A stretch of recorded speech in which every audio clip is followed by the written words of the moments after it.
ఈ వీడియోలో మనం భగవద్గీత అధ్యాయము 11 శ్లోకము 46ను పరిశీలిద్దాం. ఈ శ్లోకం విశ్వరూప సందర్శన యోగం నుండి గ్రహించబడింది. శ్రీకృష్ణుని యొక్క అద్భుతమైన మరియు భయానకమైన విశ్వరూపాన్ని చూసిన తరువాత అర్జునుడు భయంతో నిండిపోయాడు. ఆ అనంతమైన రూపాన్ని చూసి తట్టుకోలేక తిరిగి తన ప్రియమైన స్నేహితుడు మరియు మార్గదర్శి అయిన కృష్ణుడి సౌమ్యమైన చతుర్భుజ రూపాన్ని చూడాలని కోరుకుంటున్నాడు.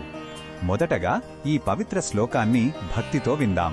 కిరీటినం గదినం చక్రహస్తం ఇచ్ఛామి త్వాం ద్రష్టుమహం తథైవ తేనైవ రూపేణ చతుర్భుజేన సహస్రబాహో భవ విశ్వమూర్తే.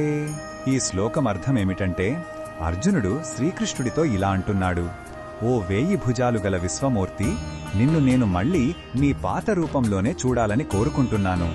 కిరీటాన్ని ధరించి చేతిలో గద మరియు చక్రంతో ఉన్న నీ ఆ చతుర్భుజ రూపాన్ని నాకు మళ్లీ చూపించు అని ప్రార్థిస్తున్నాడు. భగవంతుని అనంతమైన తత్వం కొన్నిసార్లు మన మనస్సుకు అందదు. అందుకే మనం ప్రేమగా పూజించుకునే సౌమ్యమైన రూపంలోనే దేవుడిని చూడటానికి ఇష్టపడతాం. ఈ శ్లోకం అర్థమేమిటంటే, ఇక్కడ భక్తిలోని ఒక ముఖ్యమైన అంశం కనిపిస్తుంది. భగవంతుని విశ్వరూపం గొప్పదైనప్పటికీ భక్తుడికి తన ఇష్టదైవం యొక్క ప్రేమపూర్వకమైన సౌమ్యమైన రూపమే ఎక్కువ ఆనందాన్ని, ధైర్యాన్ని ఇస్తుంది. అర్జునుడి భయం, భక్తి మరియు ప్రేమ ఈ శ్లోకంలో స్పష్టంగా కనిపిస్తాయి. అనంతమైన దైవశక్తిని చూసిన జీవుడు తిరిగి స్వాంతననిచ్చే వ్యక్తిగత సంబంధాన్ని కోరుకుంటున్నాడు.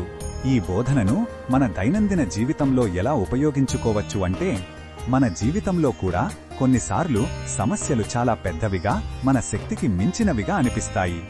అలాంటి సమయంలో మనం కూడా అర్జునుడిలాగే మనకు ధైర్యాన్ని, ప్రశాంతతను ఇచ్చే దైవరూపాన్ని స్మరించుకోవాలి. పెద్ద పెద్ద తత్వ విచారాలలో మునిగిపోకుండా మనకు నచ్చిన దేవుని నామాన్ని జపించడం లేదా ప్రార్థన చేసుకోవడం వంటివి మనస్సుకు స్వాంతన కలిగిస్తాయి. మరిన్ని భగవద్గీత శ్లోకాల అర్థాన్ని తెలుసుకోవాలంటే మా తదుపరి వీడియోలను తప్పకుండా చూడండి.